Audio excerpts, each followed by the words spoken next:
also for you as well that had worked before for Riverkeeper that really plowed the hard ground and laid the foundation for the work that we're doing today. So could y'all stand and just here at the founders table, these are some of the pioneers, the visionaries.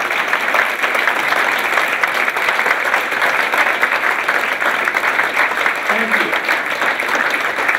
These are the organizations.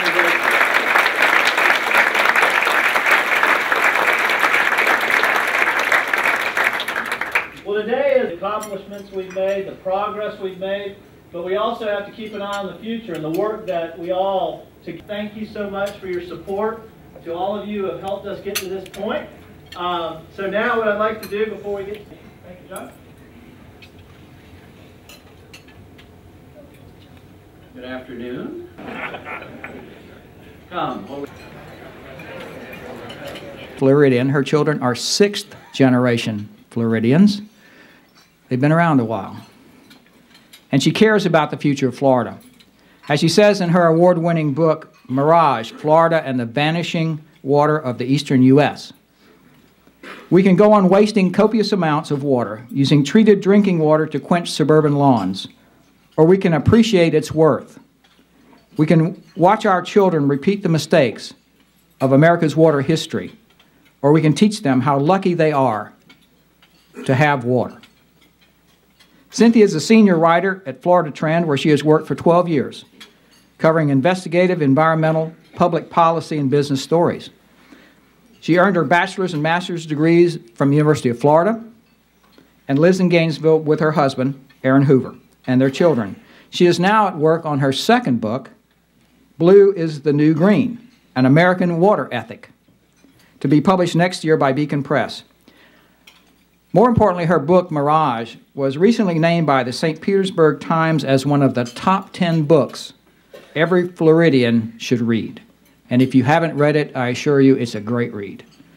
Ladies and gentlemen, please welcome Cynthia Barnett. Thank you.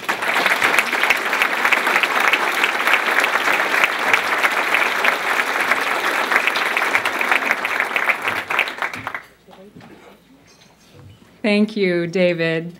So March 3rd is a particularly apropos day to be speaking to you about Florida's water. For this date is right up there as one of the most important in Florida's political history and its water history.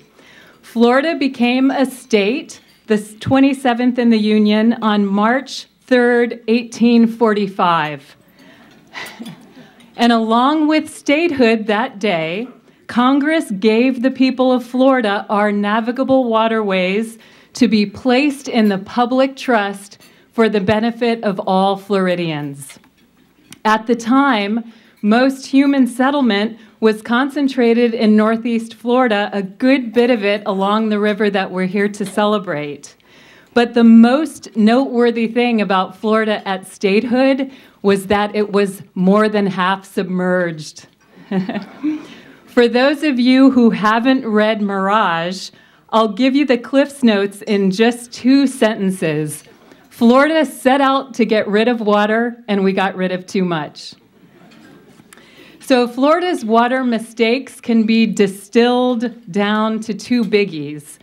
One, taking too much water out of the natural systems. In the 19th century, that meant draining and dredging, working to drain a state half submerged. We never imagined how sorely we would come to miss 9 million acres of wetlands drained statewide.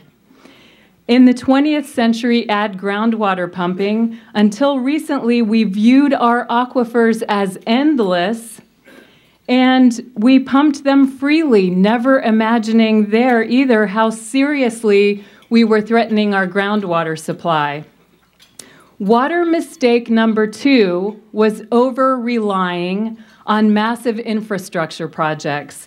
We thought that altering the natural waterways, for example, damming and straightening the Kissimmee River, would solve our problems, but we neglected to factor in the rule of unintended consequences, which has proven again and again that the bigger and costlier The unintended consequences rule, it plays out again and again all over Florida, and here it is. The bigger and costlier the water infrastructure project, the greater the problems it poses to future generations. Florida taxpayers spent $35 million to turn the Kissimmee River into a canal in the first place. We've spent more than 10 times that, or more than $500 million to restore the river. Across the nation, some 500 dams have been blown up in recent years in the name of river restoration.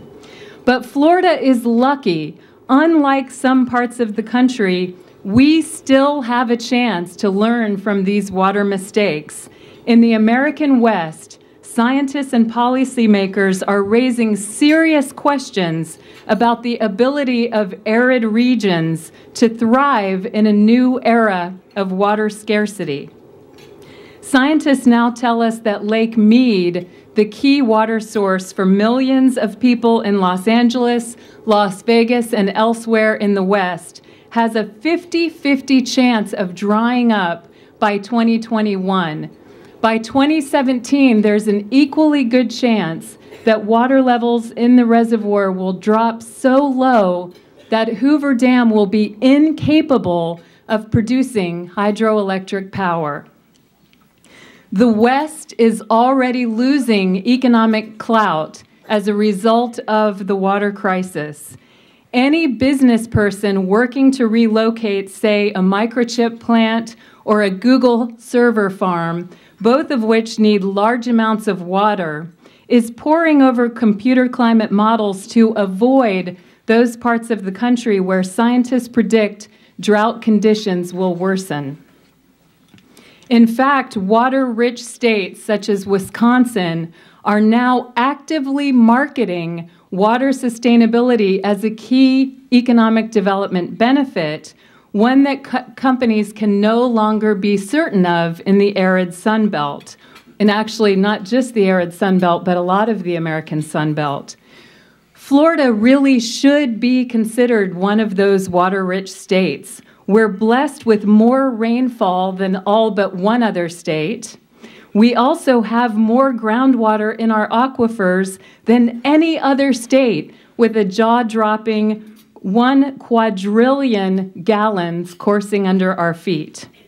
The problem is that we haven't used our water wisely, and we still don't.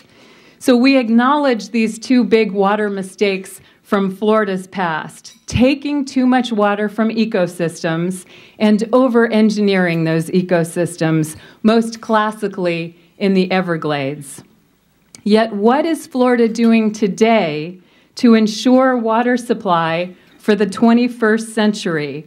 We are taking more than we need from ecosystems and relying on mega infrastructure projects to solve our water woes. When it comes to overtaxing our natural systems, there are too many examples to count, but I'll give you a brand new one that strikes very close to home. We hear again and again from water managers in Florida that our state has learned its lesson about groundwater overpumping, and we're not allowing it to happen anymore. A new report from the U.S. Geological Survey begs to differ. Scientists say that overpumping of groundwater in Duval and Nassau counties